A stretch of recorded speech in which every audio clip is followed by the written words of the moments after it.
Ay, ¿cómo se llama? Esperen, otra enfermedad les voy a dar. Bueno, como consecuencia de un síndrome que se llama el síndrome de Brugada, pero hay otra patología específica. Nosotros sabemos que la vascularización se puede ver alterada durante el proceso de envejecimiento de las personas en lo que correspondería a los procesos de arteriosclerosis, que es un proceso donde se está depositando grasa en los vasos sanguíneos de gran, mediano, incluso los de pequeño calibre. ¿Ya? Y en muchas circunstancias la grasa va a venir a fijarse en las cuerdas tendinosas que están soportando las válvulas. Si la grasa se infiltra en ellas, esa cuerda tendinosa ya no va a ser tan elástica, sino va a tener tendencia a volverse rígida. Va a acordar hasta más ratito su nombre. Tiene un nombre específico, que es la primera causa de muerte súbita en las personas. Hay personas que van a presentar patología cardíaca y están en ese riesgo, todas aquellas personas que tienen factores de riesgo cardiovascular, hipertensión, diabetes, hipercolesterolemia, hipertrigliceridemia, gorditos con presión alta, a veces con diabetes, a veces no, pero esa es la población con mayor riesgo. ¿Y qué encuentro en ellos? Voy a ver que va a haber una infiltración de las cuerdas tendinosas que toda la vida están soportando que la válvula sea suficiente. Si esa válvula se torna insuficiente y esta cuerda tendinosa es débil, o sea, no es elástica como debería ser toda la vida, en una de esas contracciones se rompe. Pregunta, ¿qué pasa si se rompe entonces?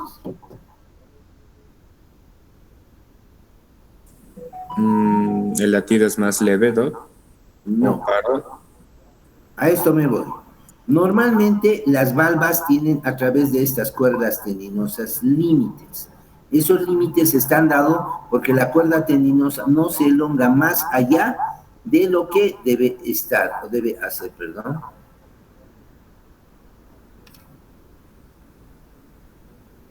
No se elonga. Al no elongarse, lo que me permiten es esto, un cierre adecuado de la válvula. A esto se llama una válvula suficiente. ¿Qué es una válvula suficiente? Que se cierra y no permite la salida de sangre hacia otros lados. ¿Ya? ¿A qué otros lados? Hacia la aurícula. Normalmente la sangre pasa de aurícula a ventrículo y de ventrículo hacia aorta o pulmonar. No puede volver. El único momento cuando ésta se abre es cuando el ventrículo no se está contrayendo, sino está distendido, ya en diástole, y en ese momento las valvas se abren y por ahí chorrea la sangre.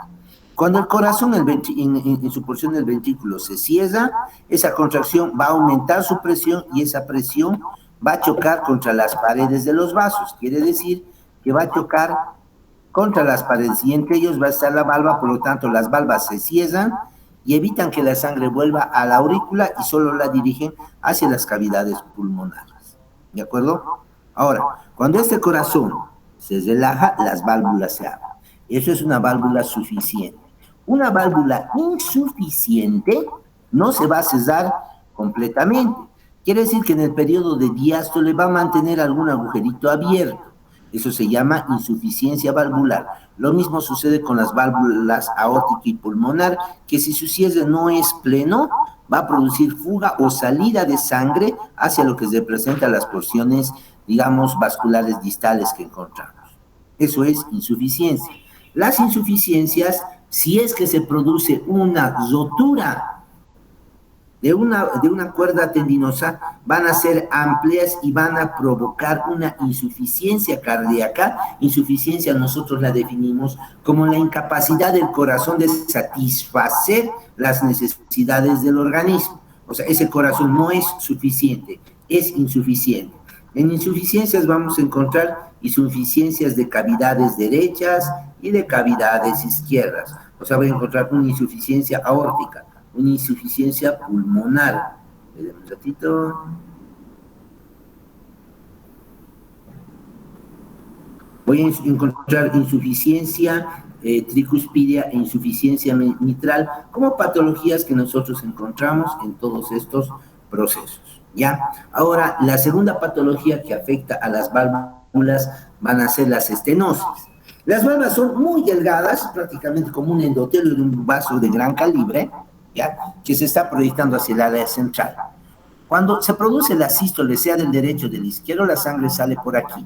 Pero cuando pasa la sístole y entra en diástole, la sangre va a querer volver al corazón. Pero rápidamente se van a llenar estos espacios y las valvas se van a dirigir hacia el centro y se cierran, evitando que la sangre vuelva hacia lo que representa el ventrículo, sea derecho o izquierdo. Y por lo tanto, el corazón va a poder relajarse de manera adecuada sin que la sangre vuelva y solamente la sangre de las aurículas va a poder entrar hacia los ventrículos. Cuando hay patologías, por ejemplo, muy común la fiebre reumática, y la fiebre reumática es un proceso autoinmune, se lo llama, o sea, de que nuestras células de nuestro cuerpo atacan a nuestras mismas otras células de nuestro cuerpo, células de defensa, células de tejidos conectivos, pongámosle así, en esos términos, y infiltran sus tejidos. ¿Qué es infiltrar? Normalmente ustedes están conociendo la conformación de los diferentes tejidos normales. Pongámoslo epitelio o pongámoslo tejido graso. ¿Ya? El tejido graso va a contener mucho o poco estrón. Características de los tejidos conectivos al tejido graso es un tejido conectivo. ¿Qué características tienen estos?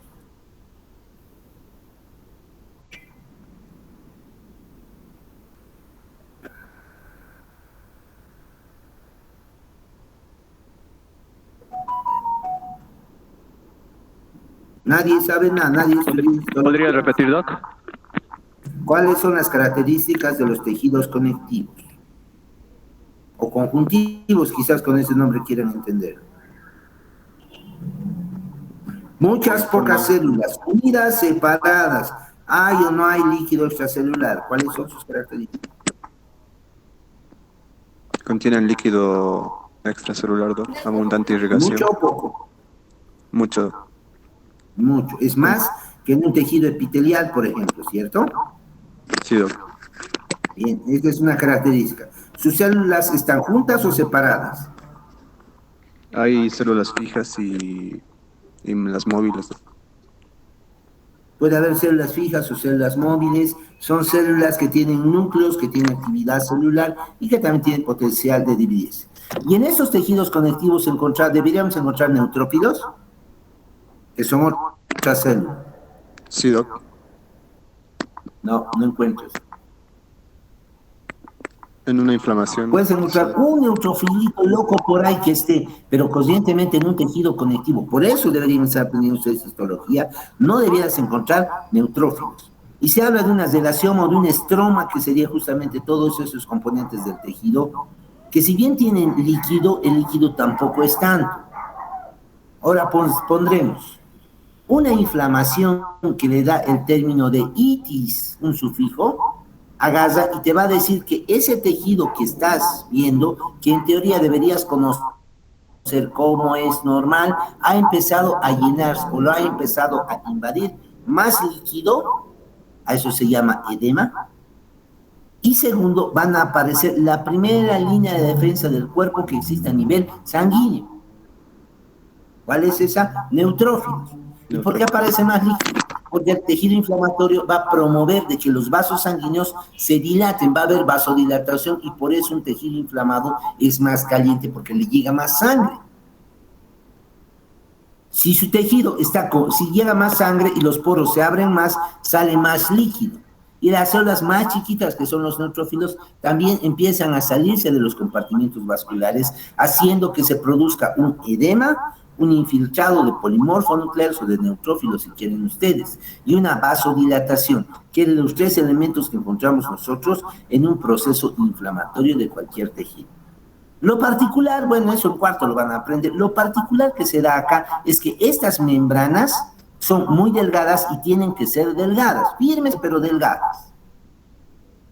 El detalle viene de que si se inflama, o sea, nos da valvulitis o carditis, que es la inflamación del corazón, y la otra inflamación de las válvulas, esa estructura que tienen se desconfigura. Un tejido que es firme,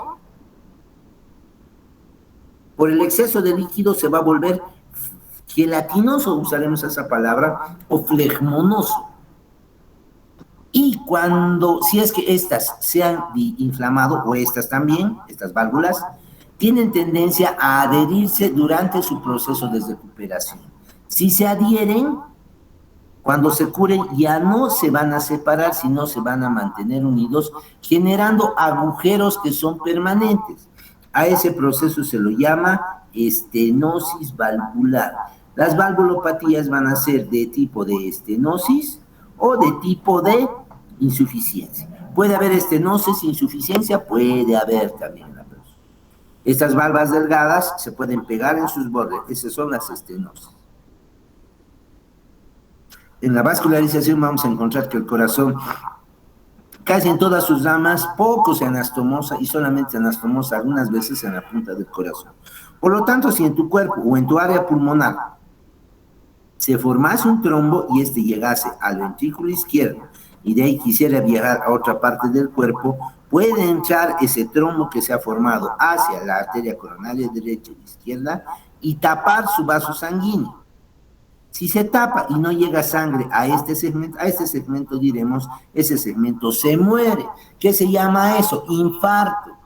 Un infarto cardíaco es que algo se ha muerto. Ahora veremos qué sucede. Si todo este segmento ha quedado sin sangre, morirá todo, no, se forman 3 círculos. Un primer círculo, diremos en el área afectada, digamos somos más capos, y dibujamos con nuestra pequeña plumita, pues, ponemos otro color, medio azul. Voy a encontrar que si esta ramita se obstruye, este segmento se ha muerto totalmente. Ese es el área necrótica. El segmento periférico le llega sangre, pero no mucha. Esa área es hiperestimulante, quiere decir que está como que enojada. Y estando enojada, va a desfasarse del ritmo que normalmente el resto del corazón está contrayendo. Y esta área ya corresponde a un área normal, esto y el resto del corazón.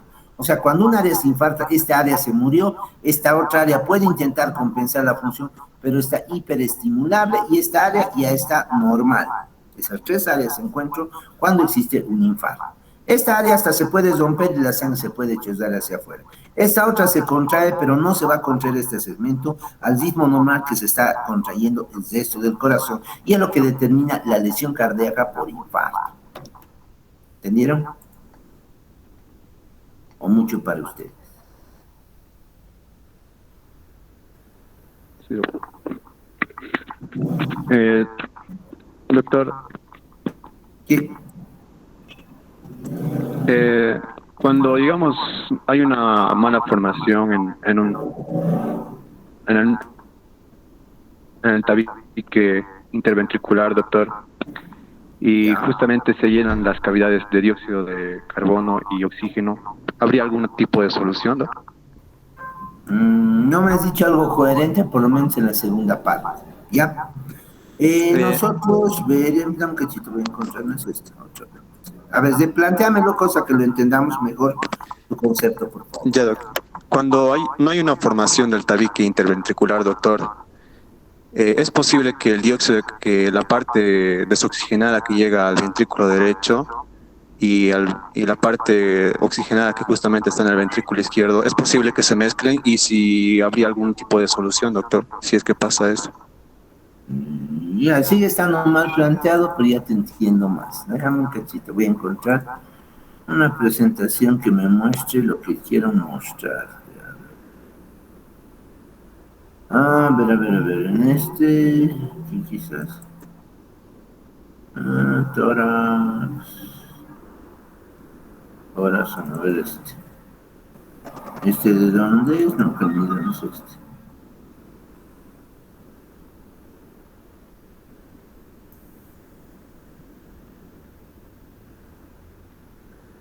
Durante la etapa del desarrollo tienen que prestar ustedes especial atención si quieren entender corazón a la formación del corazón. El corazón se va a formar como una sola cavidad, principalmente empieza a tabicarse al inicio los ventrículos y empieza a aparecer por diferentes almohadillas el tabique interventricular y después el tabique interauricular, que aquí estaría, ¿ya?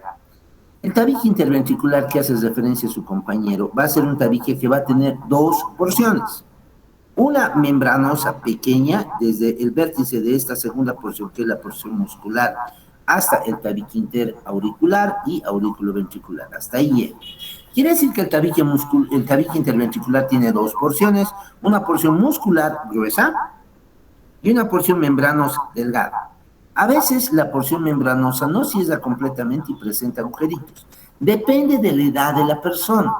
Se espera normalmente entre los 3 y los 5 años, son criterios que han ido variando de acuerdo al manejo que se tiene por la parte de la cardiología, principalmente pediátrica, ¿ya? Que este tabique, si es en la porción membranosa, puede cesarse de manera espontánea durante los primeros años de vida. Pero si encontramos la lesión en la pared muscular, a eso lo han llamado la enfermedad de Zoger, que les mencionaba antes, va a existir el paso de sangre desoxigenada, ¿ya? Que sería la del ventrículo derecho, a una cavidad donde hay sangre oxigenada. Si el orificio es pequeño, no pasa nada. ¿Cuándo detectas la lesión?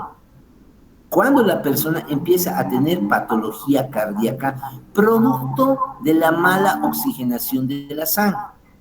Y eso se traduce principalmente con cianosis. ¿Ya? En el momento en el cual sangre desoxigenada pasa a la cavidad izquierda, no pasa nada, porque el corazón está cumpliendo su función. Pero es como que llega a mi casa una cisterna, dos, una con agua sucia y una con agua limpia. Si me llega con agua sucia, ¿voy a tomar esa agua? No creo, ¿cierto? Y no tomándola se va a acumular. ¿Qué va a pasar en el post? Yo, digamos que soy el usuario final, en el caso de mi ejemplo sería la célula, no va a consumir lo que debe consumir. Y el agua va a empezar, digamos, a aumentar dentro de los vasos sanguíneos, la sangre en este caso. Por lo tanto, lo que tienes en estas personas, hay dos tipos de cardiopatías, las que te producen cianosis y las que no te producen cianosis. Eso viendo desde la perspectiva de la cianosis. Si iríamos a las válvulas o a las comunicaciones, vamos a ver que las patologías que te están afectando al corazón derecho, principalmente, digamos, a nivel de válvulas, te van a producir edema en los miembros inferiores, principalmente. Y las patologías que te están afectando las cámaras izquierdas te van a producir principalmente disnea. ¿Qué es disnea? Dificultad respiratoria. A eso se llama disnea. Ahora, hay central y periférica, puede haber de origen pulmonar, como lo que nos estaba pasando con el coronavirus, donde el pulmón se afectaba, pero mi corazón empezaba a latir, pero al bombear sangre no oxigenada al resto de las células por la dificultad respiratoria, no se oxigenaba la sangre y por lo tanto la persona tenía dificultad respiratoria. ¿Ya? Si es que persiste a partir de entre los 3 y 5 años, el criterio actual no lo tengo, hace unos 4 años que no reviso, igual, para que vean de todo, igual yo tengo que seguirme actualizando si quiero enseñar, porque necesitamos tener criterios, ese criterio, soy franco, no he revisado cómo está ahora. Normalmente se usan los criterios de la Sociedad Americana de Cardiología, que son los criterios más fuertes o avanzados, pero si no se cesara, hay procedimientos quirúrgicos por dentro de los vasos sanguíneos, donde con guías y catéteres llegan hasta acá y suelen poner mallas de parche que cierren ese orificio y permitan que la sangre de aquí pase al ventrículo o a las cavidades derechas y la sangre de acá pasen a las cavidades, y más bien a los vasos sanguíneos de la aorta, y estos pasen hacia lo que se representan los pulmones. ¿Quién me preguntó? En embriología, en embriología, ustedes ya han avanzado cardíaco, ya deberían saber. Y no se olviden, o sea, tienen que tener un resultado de su estudio que es el aprendizaje sí o sí. Ya no a cualquiera, que han debido avanzar esto ya en embrión, les pregunto, ¿cuáles son los componentes de la, si es triada o tetrada, también llamada tetralogía de Fallot? Que hasta en su examen les han debido preguntar. ¿Cuáles son los componentes de la tetralogía de Fallot? Voy a traerme agua, tienen 2 minutos para buscar en su internet, a ver.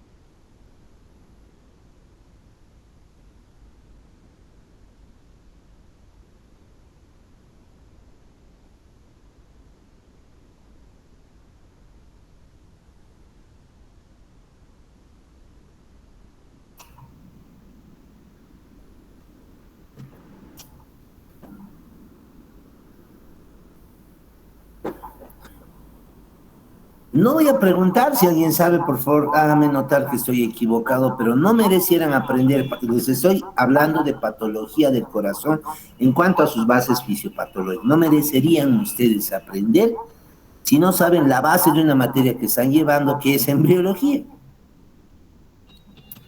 A ver, ¿quién me dice? Seguro están en un celular intentando responder, pero sin haber aprendido. Que en la época y en la generación es lo que todos hacen. No sé algo, los respondo leyendo un celular y ni siquiera a veces lo aprendo. Aprenderemos. ¿Cuáles son los elementos? Doc, a lo que yo me acuerdo, son 4 enfermedades y la única enfermedad que me acuerdo era el engrosamiento del ventrículo derecho. ¿El qué? El engrosamiento del ventrículo derecho. Correcto, hipertrofia del ventrículo derecho. ¿Ya? Fíjense, y van a buscar con calma, para que no les diga también yo, pero en esta patología no se forma este tabique, que tampoco es vertical, si se dan cuenta. La porción membranosa del tabique interventricular. Eso pasa en la tetralogía, pero te dan 4 fenómenos. 3 los particulares en hipertrofia, pero están. El primero de ellos es que si no se forma, ¿qué pasa con los ventrículos? Se comunican. Hay una comunicación interventricular. Primer elemento. Segundo elemento, si están leyendo y ustedes buscan, van a decir que hay un acabalgamiento de la arteria aorta. Esta es la pulmonar. Cortamos. Aquí está la pulmonar. La aorta está más o menos a este nivel, pero por detrás. Aquí está la aorta y la aorta se origina más o menos de este nivel. Si no hay tabique interventricular, la aorta aparece encima del ventrículo derecho y del ventrículo izquierdo. La tercera ya es distinta, fíjense, solo con no formarse el tabique. La tercera es la hipertrofia del ventrículo izquierdo. Y la cuarta, que tampoco he leído, si no me equivoco, es la comunicación interauricular que se da a este nivel, que puedo equivocarme en este último. ¿Ya? Fíjense, solo con la no formación del tabique interventricular. Preguntas. Aquí tenemos, este buscaba para mostrarles el síndrome de Wolff-Parkinson-White.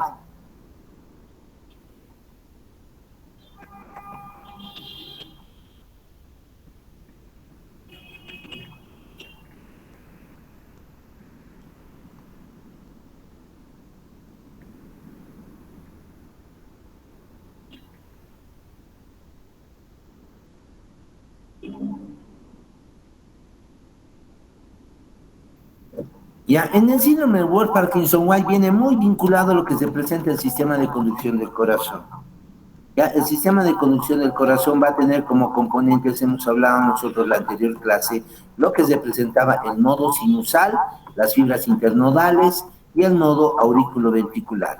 Nodo sinusal, que estaba en la cresta terminal, las vías internodales, que están por lo que se presenta el ventrículo del lado derecho, y una vía se dirige hacia el ventrículo del lado izquierdo. Cada uno tiene hasta un nombre de epónimo que tampoco les vamos a complicar con eso. Ellas vienen y terminan en el nodo auriculoventricular, de ahí pasan por la rama derecha por el haz de His, que es el único elemento que están viendo acá, que está pasando por esos circulitos que les hemos mostrado en su momento. Voy a volver ahí, pero aquí vamos a prestar atención. Esto es músculo cardíaco, pero es un músculo raro porque se cree nervio.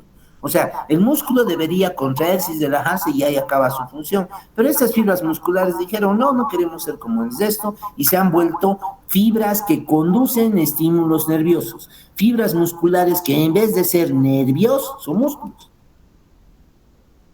Ya aparece el día del orgullo LGTB, ¿no? Pero igual, son fibras que son musculares, pero que se creen nervios. Creyéndose nervios, transportan estímulos de un nodo al otro nodo, de un nodo sinusal a un nodo auriculoventricular. Y estos durante esta etapa producen la contracción de las aurículas. Pero llegan al nodo auriculoventricular y este nodo detiene el impulso eléctrico por unos cuantos milisegundos. Ese retraso de la conducción que se produce a nivel de este nodo permite que la aurícula se contraiga, pero que la aurícula se contraiga antes que el ventrículo. ¿Qué hace esto? Permite que la sangre de la aurícula, al contraerse esta y disminuir sus diámetros, se dirija hacia el ventrículo. Una vez que terminó su contracción esta, recién el impulso del nodo auriculoventricular atraviesa el estímulo, el tabique, el esqueleto fibroso del corazón, que eran los anillitos que les mostraron tras un rato. Les voy a mostrar nomás ahorita para ya no volver. Pero era acá, ¿dónde está? Acá, estos. Las fibras de las aurículas solo son de aurículas, no van a ventrículos. Las fibras de los ventrículos por debajo bajan y van de ventrículo a ventrículo. Nunca pasan este límite que es el esqueleto fibroso del corazón. Nunca pasa. La aurícula, que cuando se contrae y empuja toda la sangre al ventrículo y el ventrículo se relaja. El único impulso que hace que la aurícula primero se contraiga y el ventrículo después se contraiga es este agujerito que se localiza en este trígono fibroso del corazón. Este.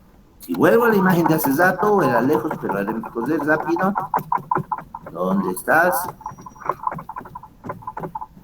Aquí estaba. Es decir, que esta fibrita es lo único que pasa de las aurículas hacia los ventrículos. Después, como que no tienen nada en común aurículas con ventrículos. Y esta fibra entonces empieza a despolarizar el corazón a través de esto que se llama el haz de His, la rama derecha del haz de His, una sola, la rama izquierda del haz de His, que eran dos, salta como trabécula septomarginal o cintilla arciforme del pilar septal al pilar anterior del corazón y se distribuye como fibras de Purkinje en el lado derecho, y en el lado izquierdo se divide en una rama que va, rama izquierda anterior y rama izquierda posterior, se las denomina, cada uno está yendo a los pilares del lado derecho del corazón y de ahí se convierten en fibras de Purkinje. En el Wolff Parkinson White, la persona nace con un musculito loco que salta aquí afuera de aurícula ventrícula. Eso solo es una fibrita. No olvidemos que este sistema del corazón es músculo y que cualquier parte del corazón también puede originar el impulso cardíaco. Por lo tanto, en ellos, el nodo sinusal, que es el nodo especializado en marcar el paso de la contracción del corazón, manda sus señales, llega al nodo auriculoventricular, haz de His, fibras de Purkinje, y ahí muere. Los estímulos auriculares solamente pasan al hacer estímulos ventriculares por esta vía. Pero si tengo un musculito que une acá, y cualquier músculo del corazón puede servir para iniciar contracción cardíaca, el nodo sinusal ordena contracción auricular y el nodo auriculoventricular, después que se ha contraído la aurícula, pasa el estímulo al haz de His, a sus ramas izquierda y derecha y las fibras de Purkinje, y ahí deberían morir. Pero si hay esa fibrita además, el impulso vuelve a entrar al corazón por esta fibrita y el corazón vuelve a contraerse a nivel de aurículas antes que el nodo sinusal ordene esa contracción. Eso es lo particular en el Wolff Parkinson White. Sé que no me han entendido, pero por lo menos los estoy empapando en esta patología, cosa que la conozcan y por lo menos la lean y entiendan desde esta perspectiva. Vamos a pulmón. ¿O hay alguna duda más que quieran?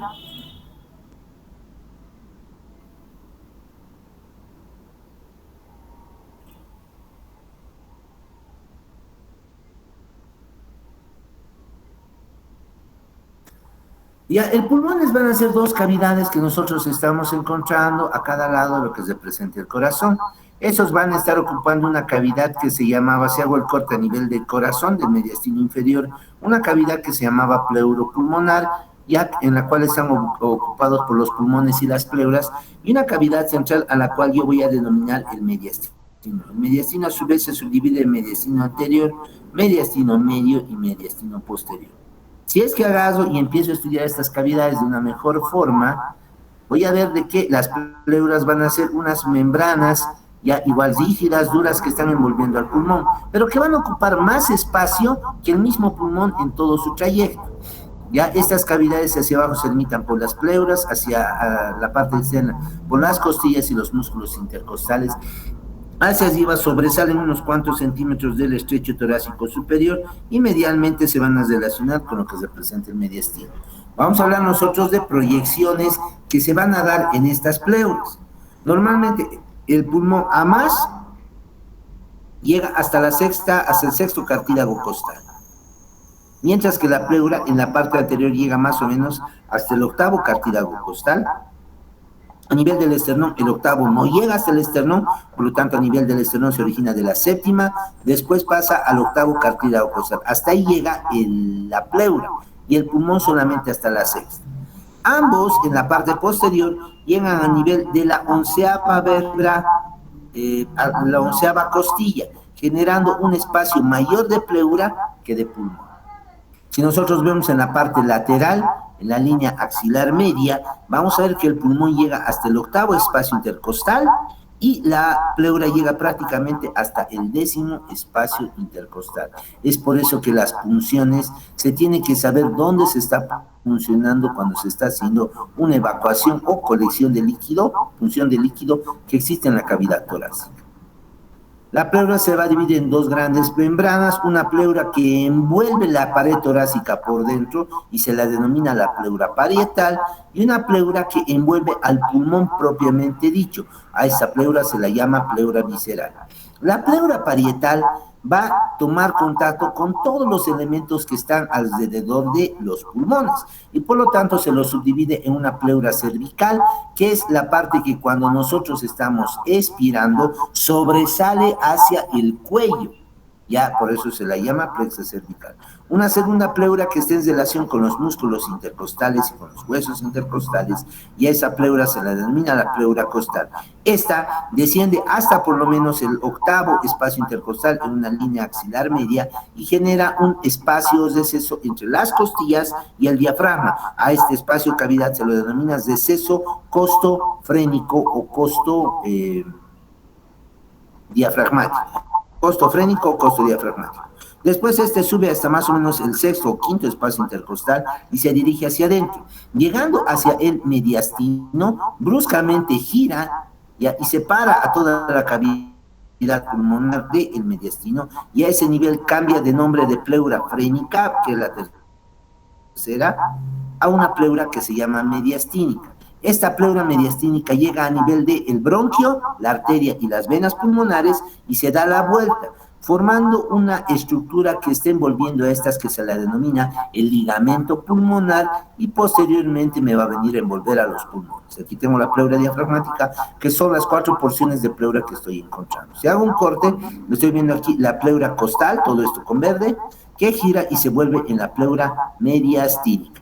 Esta va a ingresar al pulmón dándose la vuelta, conformando lo que se presenta. Aquí vemos el ligamento pulmonar dentro del pulmón. Lo mismo, la serosa del pulmón, también denominada pleura, se divide en pleura parietal y visceral. La pleura parietal me envuelve las paredes y es justamente esta la que va a tener su porción cervical, su porción costal, su porción frénico-mediastínica, pero su porción frénica o diafragmática y por último esta porción que es la pleura mediastínica. Esta gira y va a formar la membrana nomás, solo la membrana que gira, si estaría vacía, se llama ligamento pulmonar. Si vemos todo su contenido, nosotros vamos a decir a esto que se llama el pedículo pulmonar. Los elementos, pedículo es el conjunto de elementos que entran y salen de lo que representa el pulmón. Ya sé que es el ligamento pulmonar y que es el pedículo pulmonar. Tercer elemento que describo, el hilio pulmonar. El hilio pulmonar va a corresponder al punto del pulmón donde están entrando o saliendo bronquios, arterias, venas, nervios, linfáticos. Bien. El conjunto de todo se denomina raíz del pulmón. La raíz del pulmón es el pedículo más el ligamento pulmonar, en conjunto se llama raíz del pulmón. ¿Se entendió? Sí. Si la pleura se colapsara, se va a hinchar, va a disminuir su tamaño. O sea, si el pulmón se pinchara por una bala, por ejemplo acá, el pulmón como que revienta y va a achicar su tamaño, llenando de aire esta cavidad y haciendo que el aire salga desde dentro del pulmón a un espacio que no existe en realidad a la vista, pero que en realidad sí existe, y ese se denomina la cavidad pleural. La cavidad pleural no existe salvo que existe una lesión en el pulmón o aumente el líquido en este. Cuando aumenta el líquido y cuando encontramos estos elementos de aumento del líquido, nosotros estamos hablando ahí de un neumotórax, porque se ha formado una cavidad aérea que no debería estar dentro de lo que representa el pulmón. Aquí estoy viendo la pleura parietal. A este nivel gira y se entra al pulmón y va a envolverme específicamente al pulmón, y ahí está como pleura visceral. Todos estos elementos que entran y salen se lo denomina pedículo pulmonar. Las membranas que están doblándose para envolver al pedículo pulmonar se llama el ligamento pulmonar. Ligamento pulmonar más pedículo pulmonar igual a raíz del pulmón. Habiendo visto esto, empiezo a estudiar lo que se presentan los pulmones. Voy a ver que existen dos pulmones, el pulmón del lado derecho, el pulmón del lado izquierdo, que visiblemente y entre los dos son distintos. El pulmón del lado derecho es más alto, el pulmón del lado izquierdo es un poco más chato. ¿Ya? Pareciera que los pulmones, el pulmón del lado derecho va a tener 3 lóbulos, el pulmón del lado izquierdo va a tener 2 lóbulos. El pulmón del lado derecho va a tener unas pequeñas lengüetillas, mientras que el pulmón derecho y el pulmón izquierdo va a tener 2 lengüetitas. La diferencia más sustancial que encontramos acá es que el pulmón derecho tiene 3 lóbulos y el izquierdo 2. Vamos a pensar un cono, ¿ya? Un cono cilíndrico, o sea, un cono que tenga una forma de base circular, que lo partimos por la mitad. Cada mitad para nosotros va a ser un pulmón. Por lo tanto, a ver, si dibujara esto que estoy hablando, tendría un cono de base circular. Si a ese lo parto por la mitad, voy a tener en un lado medio cono, así, y en el otro lado otro medio cono. Situación que hace que al pulmón les reconozca. ¿Tengo imagen o no? Se me ha perdido mi avisito. Sí se ve, Doc, se ve. Ya. Se ve, Doc. Viendo que si voy a ver cuántas caras tiene el pulmón, voy a hablar primero de una cara externa o costal, una cara interna o mediastínica, y una cara inferior o diafragmática. Un pedacito.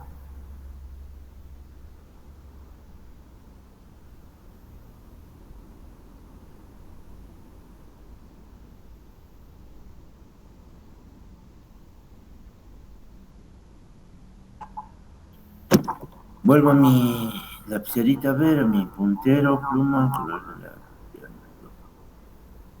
¿ya? Entonces voy a tener una cara mediastínica, una cara externa o costal y una cara inferior o diafragmática. La más fácil, la cara externa o costal, va a tener en el corazón fijados, en el corazón de muerto, con formol o con alcohol, va a mostrar las impresiones de las diferentes costillas, ¿ya?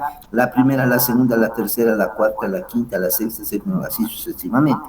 Y vamos a ver de importancia que el borde de la primera costilla hacia arriba, hay este segmento del pulmón que está por encima del supuesto límite superior de la cavidad torácica.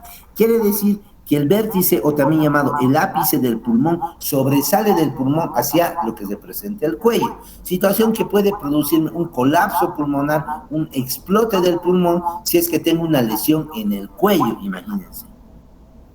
Primer elemento de importancia. Segundo, en esta cara voy a encontrar una cisura principal, que es la cisura oblicua, que originándose desde atrás del cuarto espacio intercostal, hacia la parte medial va a seguir hasta la línea axilar medial con el cuarto espacio intercostal, y de ahí va a bajar hasta el ángulo entre el borde anterior y el borde inferior del corazón, terminando a nivel del sexto espacio intercostal. A esta cisura se llama cisura oblicua. No se olviden, va del cuarto al sexto espacio intercostal desde atrás hacia adelante. Aquí sería el cuarto espacio y este nivel estaría terminando a nivel del sexto espacio intercostal. A nivel de la línea axilar media, esta cisura oblicua da una dependencia horizontal que originándose desde el cuarto espacio intercostal va a seguir a la cuarta costilla y va a terminar en el borde anterior, también a nivel del cuarto espacio intercostal. La cisura oblicua, cuarto espacio intercostal de atrás hacia adelante. Es la transversa. La cisura oblicua va del cuarto espacio intercostal atrás y termina a nivel del sexto espacio intercostal hacia adelante. Estos son los detalles de mayor importancia en su cara externa. Su cara inferior no presenta más detalles, ya que a más de ser cóncava y apoyarse dentro del diafragma. Su cara mediastínica es, digamos, la que presenta más detalles. Voy a encontrar que en este existe la pleura que se está dando la vuelta para envolver al pulmón. Esta tiene una prolongación inferior, como si fuera la manga de un sacerdote, pongamos, que sus trajes son de mangas anchas. Aquí vemos el ligamento pulmonar. Este se proyecta y me envuelve, hemos dicho, al pedículo pulmonar. ¿Qué era el pedículo pulmonar? El conducto de elementos que están entrando, saliendo del pulmón y van en este orden. El elemento central es el bronquio. Por delante del bronquio, la arteria. Ojo, no se olviden. Lo de color rojo para las arterias y azul para las venas no viene porque del rojo sea arteria propiamente y del azul sea venas, sino que viene en relación con el tipo de sangre que están transportando. A nivel general, la aorta transporta sangre oxigenada, por lo tanto, es color rojo. Y las venas, su cava superior, cava inferior, se las pinta de azul porque transportan sangre venosa, que es más azul. Pero a nivel de las arterias pulmonares, con azul se pintan las arterias y con rojo las venas. Por lo tanto, el orden que encuentro acá es primero la vena, luego la arteria y luego el bronquio. ¿Ya? Vena, arteria, bronquio. Entre chiste y chiste alguna vez decían, voy a Bolivia, porque era vena de voy, A de arteria y bronquio de Bolivia. Quiere decir que estos tres elementos se disponen casi en filita, vena, arteria y bronquio. Y por debajo de los tres, otra vena, diremos, porque siempre hay dos venas para los pulmones. Vena, arteria y bronquio, y hacia abajo, otra vena. Además de estos que representa el pedículo pulmonar, atrás del bronquio ve una pequeñísima arteria que es la arteria bronquial y linfáticos dispersos en estas. Ahora, los elementos que rodean a esto. Vamos a ver que por delante de esto que es el hilo del pulmón, encuentro una fosa, la fosa cardíaca. La fosa cardíaca tiene un surco inferior, que es el surco de la vena cava inferior, y hacia arriba hay una impresión más que un surco, que es la impresión de la vena cava superior. A la vena cava superior, de atrás va a venir la vena ácigos, que sería esta, forma un callado alrededor del bronquio derecho y se ve incluso acá la impresión del lugar donde la vena ácigos está terminando en la vena cava superior.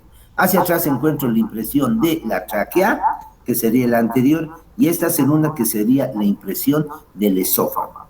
Entonces, hacia adelante, tres impresiones diré. Dos, la fosa cardíaca y la impresión de la cava superior. Hacia arriba, tres impresiones, del callado de la vena ácigos, de la tráquea y del esófago. Hacia atrás, dos impresiones, del esófago y de la vena ácigos. Y hacia abajo, una sola impresión, que es la impresión de la vena cava superior. ¿Alguna duda? Ahí veo los elementos, cava inferior, cava superior, callado de la vena ácigos, esófago, y aquí falta la tráquea que estaría terminando en sus dos bronquios. Vena, arteria, bronquio, y hacia abajo, otra vena. En el bronquio del lado izquierdo sucede detalles característicos. Igual en su parte externa veo la cisura oblicua que igual que en el lado izquierdo, en el lado derecho se origina a nivel de la cuarta vértebra cervical y de la cuarta costilla y termina a nivel de la sexta costilla. Si voy a auscultar a una persona, imaginariamente tengo que proyectar esa imagen en su tórax y contar primera, segunda, tercera, cuarta costilla. ¿Dónde termina la cuarta costilla? Entonces la cuarta costilla, si fuera derecho, de ahí para arriba, lóbulo superior. Entre la cuarta y la sexta, lóbulo medio. De la sexta para abajo, principalmente hacia atrás, el lóbulo inferior. Porque si veo esto, esta sería la parte media, la parte de la axila, y esta sería la parte posterior. Albert, dime, estoy en clases, dime. ¿Qué tal? Dime. Buenas noches. Sí.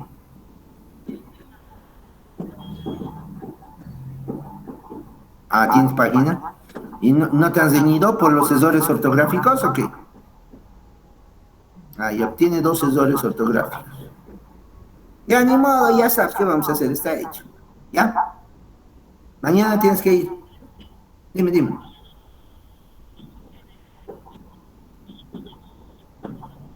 Mañana decimos, organizamos eso. Sí, no te preocupes. Para el lunes decimos. Chao, chao. Ya me olvidé dónde estaba. Aquí estaba. Quiere decir que si ausculto en la parte anterior, solo en la parte anterior voy a encontrar lóbulo superior y lóbulo medio. Si ausculto en la espalda, solo voy a auscultar lóbulo superior y lóbulo inferior. Si ausculto en la región de las líneas de la axila, voy a encontrar lóbulo superior, medio e inferior. Si alguien quiere ver si conoce anatomía y está auscultando y me ausculta donde sea, en ese momento sé que es alguien que no tiene la mínima idea de cómo está proyectado los diferentes lóbulos del pulmón. ¿Entienden? En el lado izquierdo, atrás o adelante, en la parte anterior, solo estoy auscultando lóbulo superior. Y si ausculto en la parte de la espalda, puedo auscultar lóbulo superior y lóbulo inferior. Esta imagen la tienen que tener siempre ustedes en el momento que ausculten a una persona. Ahora, en su cara medial va a presentar igual una región iliar. En el ilio voy a encontrar primero la vena, detrás el bronquio, y encima de los dos la arteria.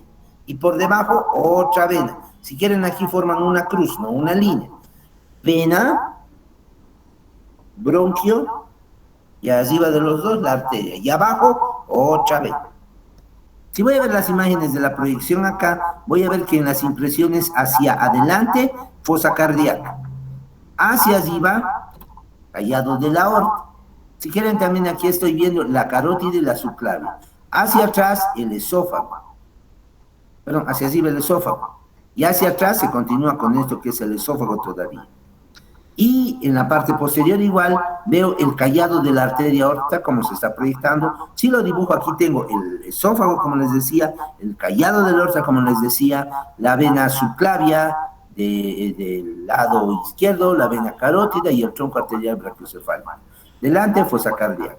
Y esto que era el ligamento pulmonar, todos los dos elementos que les he mencionado, es la raíz del pulmón.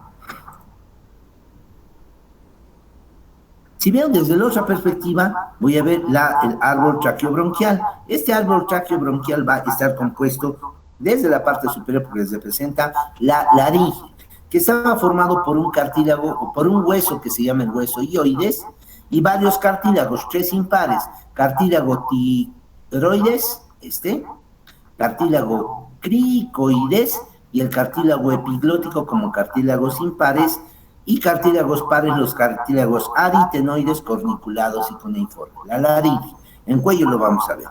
De ahí se va a continuar con lo que se presenta la tráquea. La tráquea van a ser una cantidad así media de cartílagos incompletos, cesados adelante y en las partes laterales, abiertos en su parte posterior, y que van a descender por todo lo que representa la porción cervical y la primera o parte superior del tórax en el mediastino superior. A este nivel se va a dividir en un bronquio del lado derecho y un bronquio del lado izquierdo. Esto hasta aquí es el bronquio derecho. El bronquio derecho es corto, el bronquio izquierdo es largo, el bronquio derecho es más grueso, el bronquio izquierdo es más delgado. El bronquio derecho es casi vertical, si están viendo, mientras el bronquio del lado izquierdo se vuelve casi horizontal, dando las 3 diferencias entre lo que se presenta bronquio derecho y bronquio izquierdo. Bronquio derecho es más corto, es más ancho y es más vertical. Bronquio del lado izquierdo es más largo, es más delgado y es más horizontal. Este va a agarrar, y a nivel de que va descendiendo, el derecho se va a dividir en 3 bronquios primarios: bronquio lobar superior, bronquio lobar medio y todo esto que es el bronquio lobar inferior. Mientras que el del lado izquierdo solamente se divide, como el derecho tiene 3 lóbulos, tiene 3 bronquios principales, o también llamados lobares. Cada bronquio va a un lóbulo y por eso es su nombre de lobares. 3 lóbulos del pulmón derecho, 3 segmentos. 2 segmentos en el bronquio del lado izquierdo, por lo tanto 2 segmentos. Segmento superior y segmento inferior, o bronquio lobar superior y bronquio lobar inferior. Si hago esa segmentación, voy a ver que el lóbulo superior del lado derecho del pulmón se va a dividir en bronquios. Hasta aquí era bronquio lobar superior, medio, inferior. Después, bronquios segmentarios van a ser estos. que en el pulmón del lado derecho el lóbulo superior se divide el lóbulo superior se divide en tres segmentos. El primer segmento se llama superior, también llamado apical, un segmento posterior o dorsal y un segmento anterior, o también llamado ventral. Esos tres segmentos existen en el pulmón. ¿Para qué sirve esto? Para darnos cuenta de que cuando nosotros estamos viendo neumonías o focos neumónicos, pueden ser lobares, si es que ya están complicados, y te aplican o te abarcan infecciones en todo un lóbulo. Pueden ser segmentarios, que son los más comunes, que solo te afecten un segmento del pulmón. Puede ser el apical, el dorsal o el ventral. ¿Entienden? Por lo tanto, el bronquio lobar superior se divide en apical, en dorsal y el ventral. El segmento medio se va a dirigir una parte hacia atrás y una hacia adelante. El segmento que se va hacia atrás es dorsal, el segmento que se va hacia adelante es ventral. Entonces tengo el segmento dorsal y el segmento ventral. Apical, dorsal, ventral, segmento superior. Lateral, anterior o ventral y posterior o dorsal, segmento medio. Ya van 5 segmentos. El segmento inferior, que es el más grande, se divide en 5 partes. Aquí no las vemos, principalmente las veíamos por detrás. Aquí veo los 4 de los 5 segmentos. Primero, voy a trazar una línea, puntero, pluma, dividiendo a este primer segmento, esto. Como este segmento está en la parte superior del lóbulo inferior, a este segmento se llama apical del lóbulo inferior. Fue descrito y se le aplicó el epónimo de Nelson a este segmento. Por lo tanto, su nombre completo sería el segmento apical de Nelson, para diferenciarlo del segmento apical normal. En lóbulo izquierdo y lóbulo derecho se encuentran en la misma posición. El apical de Nelson. Después, para entender mejor, me voy a ir a la base. Ya va a un segmento de 5 que tiene que tener. Si este fuera el pulmón visto desde abajo, lo más práctico que puedo hacer es trazarle, sin un límite de diferencia, una cruz. Y por lo tanto voy a tener que será el segmento anterior o anterobasal. Voy a ver hacia la parte lateral este segmentito, que sería el laterobasal. Un segmento que está al medio, más medial, se llama el medial o medio basal. Y un segmento que está hacia atrás de toditos, para este dibujo, ¿Qué sería este que está hacia la parte posterior y solo recibe el nombre de posterobasal o también llamado término basal?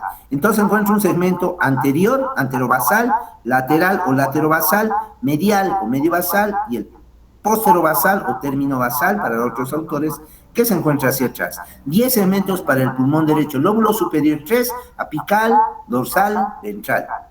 Segmento medio, un segmento lateral que sería y un segmento ventral o anterior que sería ya van 5 segmentos, y el lóbulo inferior 5 segmentos más.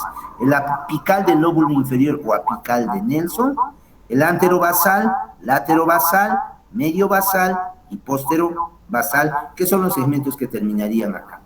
¿Dudas? Eso es pulmón derecho.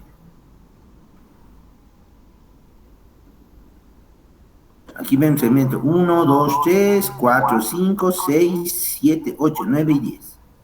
7, que no lo estamos viendo, medio basal. 8, laterobasal. 9, posterobasal. Perdón, laterobasal. Y 10, término basal. Si veo el lóbulo izquierdo, estoy viendo acá, igual lo divido en 10 segmentos. A diferencia del derecho, el medio y el superior se fusionan, pero el medio ya no es lateral y medial, sino craneal y caudal, o superior e inferior. Por lo tanto, encuentro los 3 primeros segmentos. 1, 2 y 3 corresponden al lóbulo izquierdo y se llama apical del lóbulo superior. Este segundo es el dorsal y este segmento es el ventral o anterior. El 4 y el 5 en el otro pulmón, si nosotros vamos a verlo, eran anterior y posterior o dorsal y ventral. Acá está uno arriba, y otro abajo. El segmento 4 será craneal, también llamado superior, y el quinto será caudal, también llamado inferior. En el lóbulo inferior está igualito que en el otro lado, tengo el apical del lóbulo superior, anterobasal, laterobasal, acá no veo el medio basal, que sería más o menos acá, y este sería el posterobasal. Este segmento anterobasal también se lo llama paracardíaco, porque está próximo o rodeando a lo que representa el segmento cardíaco. ¿Dudas hasta ahí?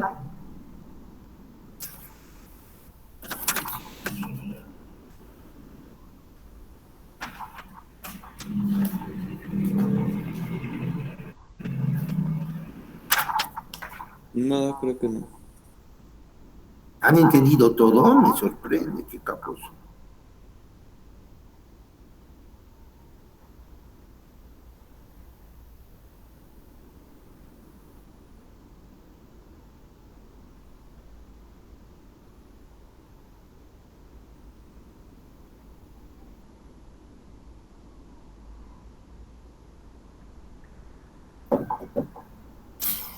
Si hablamos de la vascularización de los pulmones, vamos a hablar de dos grupos de vascularización. Una vascularización que va a ir a alimentar al parénquima pulmonar, se llama la vascularización nutricia. Esta se da por 2 a 4 arterias, a veces una o a veces dos para cada pulmón, y a estas arterias que son ramas de la arteria aorta torácica se las denomina las arterias bronquiales. Estas arterias bronquiales, delgadas en proporción con las otras que son las pulmonares, se dirigen por detrás de los bronquios y acompañando a estos se van a dirigir a cada segmento pulmonar que existe. Tanto derechos como izquierdos son ramas de la arteria aorta y son ramos viscerales de la arteria aorta torácica descendente. La nutricia entonces son las arterias bronquiales. La funcional está dada por las arterias pulmonares, que son ramas de la pulmonar principal que sale del ventrículo derecho del corazón. Este se va a dividir en rama izquierda y rama derecha. Debido a la localización de esta arteria, la rama izquierda es más corta, la rama derecha es más larga, y entran al corazón dividiéndose en ramo superior, ramo inferior, y el ramo inferior da ramos al lóbulo medio y al lóbulo inferior, siguiendo el mismo patrón que los bronquios. Prácticamente estas arterias van acompañaditas en la parte posterior de los diferentes bronquios que nosotros encontramos. ¿Ya? En el bronquio del lado izquierdo se divide en ramo superior e inferior, cada uno para los segmentos superiores y para los segmentos inferiores. ¿Ya? Las venas van a provenir de los pulmones y se organizan en dos venas pulmonares del lado izquierdo. La vena pulmonar superior recoge la sangre del lóbulo superior. La vena pulmonar inferior recoge la sangre del lóbulo medio y también del lóbulo inferior. Y en el lado derecho, la superior recoge del lóbulo superior y la inferior del lóbulo inferior. Esas cuatro venas pulmonares van a formar o van a ir a terminar en la aurícula del lado izquierdo, de ahí al ventrículo del lado izquierdo y de ahí al resto del cuerpo. Aquí se diferencia entonces la circulación mayor y menor del corazón. La circulación mayor va a estar formada por la arteria aorta y sus ramas, mientras que la circulación menor va a estar dada por la arteria pulmonar y sus ramas. Aquí vemos en la distribución de las arterias que están llegando. Estas son las arterias pulmonares.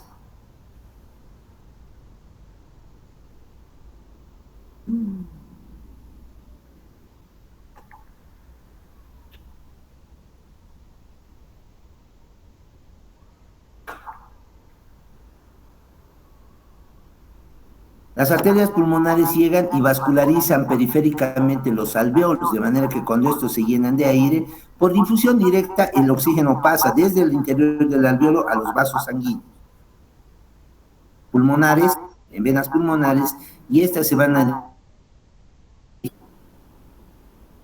Mientras que las arterias bronquiales van a venir por la parte posterior de los bronquios y van a vascularizar en la pared de los bronquios, mientras que los vasos pulmonares a los alveolos específicamente.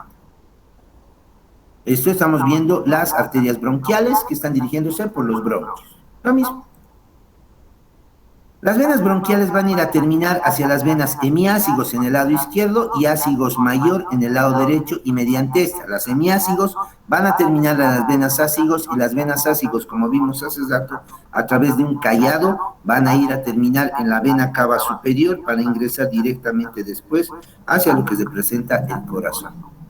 Los linfáticos de los pulmones van a desembocar en linfáticos traqueales, ya que están a cada lado de la tráquea, y estos que son los linfáticos traqueobronquiales o intertraqueobronquiales, que están recibiendo la linfa que sigue a los bronquios desde el interior hacia estos.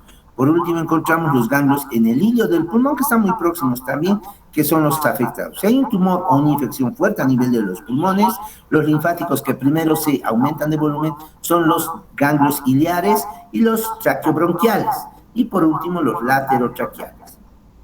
Y los nervios van a venir en lo simpático del plexo mediastínico inferior, que estaba viniendo desde lo que representa el T1, el T2, el T3, el T4 y el T5, que van a formar este plexo mediastínico superior. Con rojo, la inervación simpática de la tráquea y de los bronquios. Y la inervación parasimpática proviene del nervio vago, que es del nervio laríngeo superior, nervio laríngeo inferior, lo vamos a ver después, y su última rama, y una de sus ramas, digamos, distales, que son las que forman este plexo, que es el plexo mediastínico inferior, de donde emerge un plexo cardíaco y plexos pulmonares para lo que se presenta el pulmón. Son varios ramos, como vemos acá, que salen desde el torácico superior. Ya vienen estas como plexo mediastínico superior o plexos pulmonares y cardíacos, y del 1, 2, 3, 4 y 5 salen los plexos mediastínicos inferiores.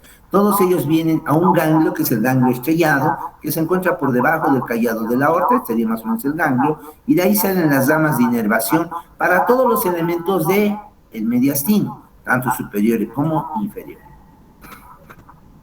Vuelvo a decir, si estamos hablando de lo que es el parasimpático para lo que se presentan los pulmones, estaría viniendo desde lo que se presenta, pero el parasimpático por medio del nervio vago. Para los pulmones, aquí no tengo dibujo de pulmón, pero iría para el pulmón. Mientras que si veo el simpático, se van a formar este plexo, bueno, aquí no lo tengo tan notado, de lo que se presenta el torácico 1, 2, 3, 4, 5, forman el plexo que se llama el plexo mediastínico inferior, de ahí va al ganglio estrellado y de ahí a las diferentes vísceras que encontramos en lo que se presentan los pulmones. Aquí veo ese desarrollo. Miren, 1, aquí no lo menciona, pero el 1 también viene por esta rama, el 2, el 3, el 4 y el 5. Este plexo se llama mediastínico inferior. De ahí salen ramos nerviosos para el corazón como plexo cardíaco inferior, y para los pulmones, así como el esófago, como plexos pulmonares. Esto es lo simpático del tórax. Lo parasimpático con azul viene con el nervio vago, que da ramos esofágicos, forma parte del plexo pulmonar y se va hacia el abdomen. ¿Qué aplicación clínica tiene esto? Vamos a ver que esa segmentación que hemos aprendido la aplicamos cuando vemos una placa de tórax donde puedo ver la segmentación. Esta se nota más, aquí está con un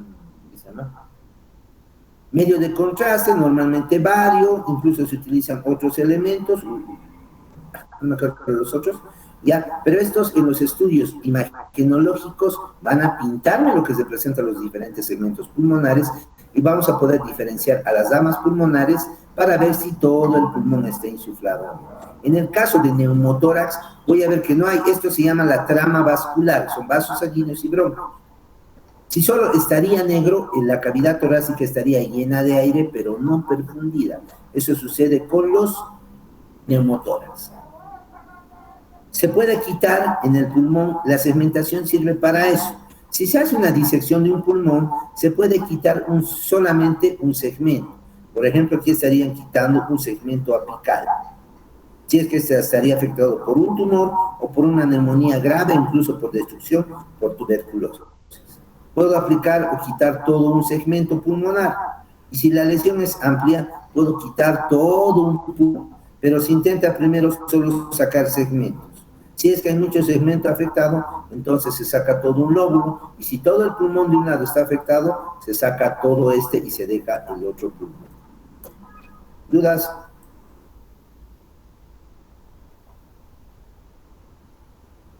¿No hay dudas?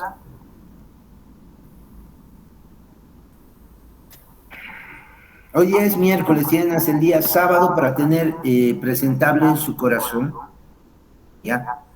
El día sábado les voy a asignar la siguiente tarea, que son pulmones.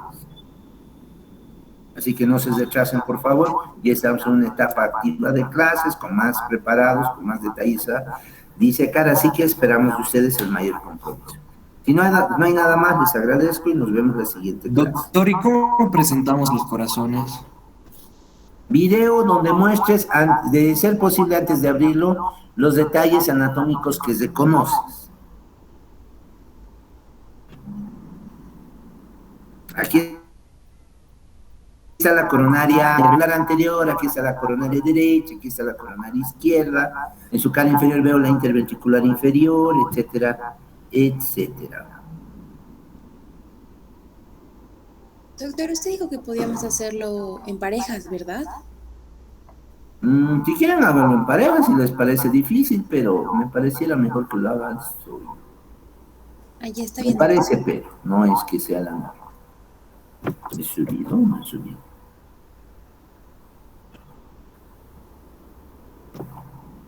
¿Ya? ¿Qué más?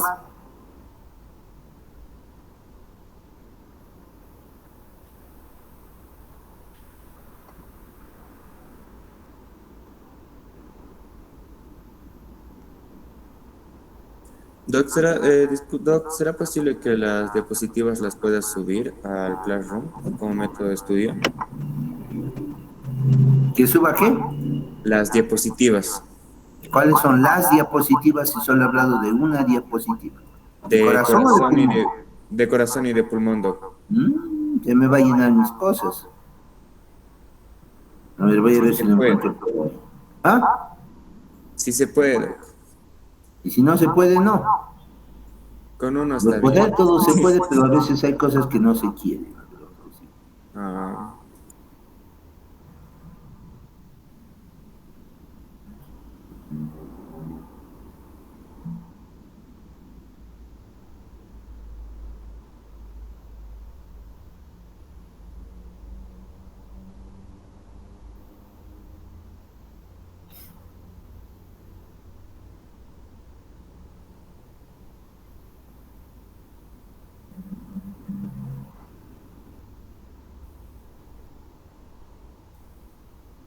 Bien, ahorita les confirmo.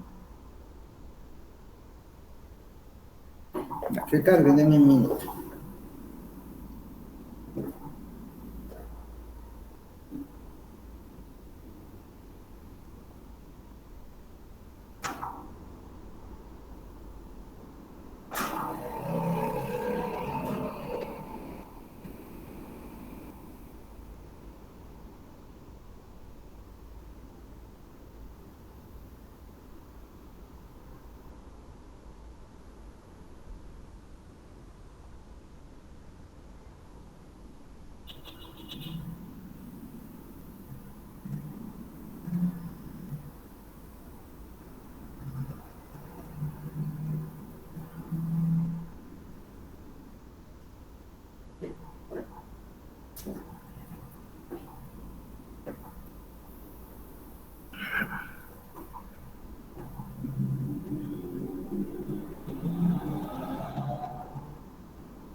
Listo, envío.